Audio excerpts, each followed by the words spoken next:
Vítejte u dnešního videa.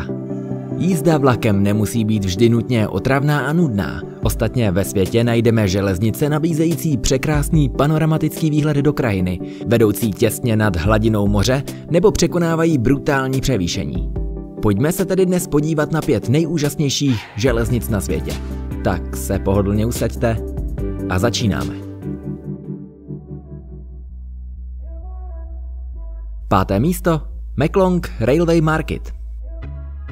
Meklong Railway Market je jedna z nejznámějších atrakcí v Thajsku, kterou pravděpodobně nenajdete nikde jinde na světě. Nachází se asi 1,5 hodiny cesty od Bangkoku a má jednu vychytávku, kterou jedni milují a druzí nenávidí.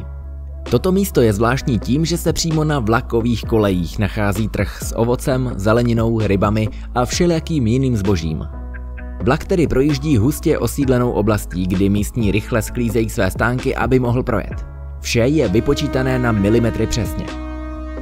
Když konečně vlak odjede, hbitě zase rozestaví své stánky a zboží na původní místo a obchod opět vzkvétá. Takto se proces opakuje 6krát denně.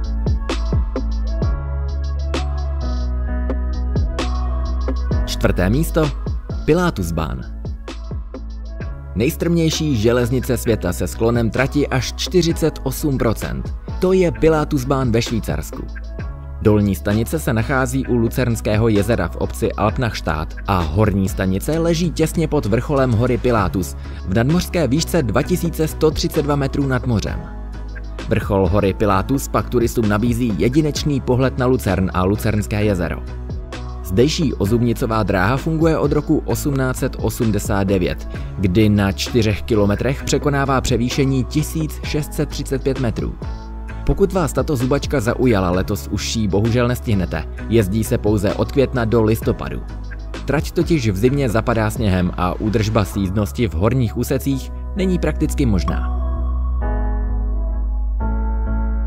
3. místo. Ledovcový expres.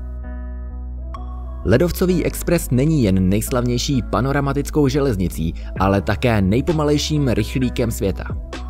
Cesta z Cermatu do Svatého Mořice nebo Davosu má necelých 300 km a trvá zhruba 8 hodin, ale za to komfortně zařízený vlak projíždí skutečnou místy neporušenou přírodou, tichými alpskými pastvinami se šumícími horskými potůčky a vodopády, skrze tradiční horská údolí se staletou kulturou a na trase přejede 291 mostů a 91 tunelů.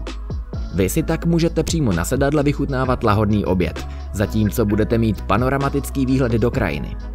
Vzhledem k velkému zájmu jezdí v letní sezóně až 3 páry těchto vlaků denně.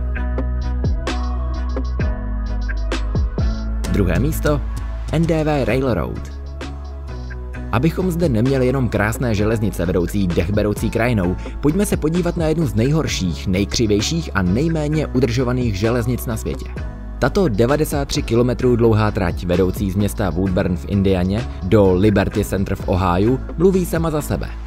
Jen se podívejte na ten otřesný stav kolejí, po kterých vlak musí jet tak pomalu, aby nevykolejil. Podobných úseků je na celé trati hned několik, ale naštěstí zde nenajdete vagóny sloužící k přepravě osob. Železnice je užívána k nákladní přepravě potravinářských produktů, chemikálií, kameniva, nejrůznějších hnojiv či obilí.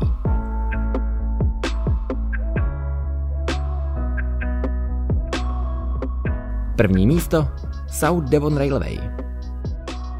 V dobách průmyslové revoluce se v Anglii budovaly železnice, které propojovaly i ta nejzapadlejší města s civilizací, a tak v roce 1872 vznikla železnice s názvem South Devon Railway, vedoucí malebnou venkovskou krajinou. Na této trati však najdeme i úsek těsně nad hladinou moře a když přijdou větší vlny a horší počasí, cesta se rázem stane adrenalinovým zážitkem. Již 14krát za svoji historii musela být železnice kvůli vlivům nepříznivého počasí opravována. S tím, jak se však bude zvyšovat hladina moře, bude stále zajímavější po této trase jezdit.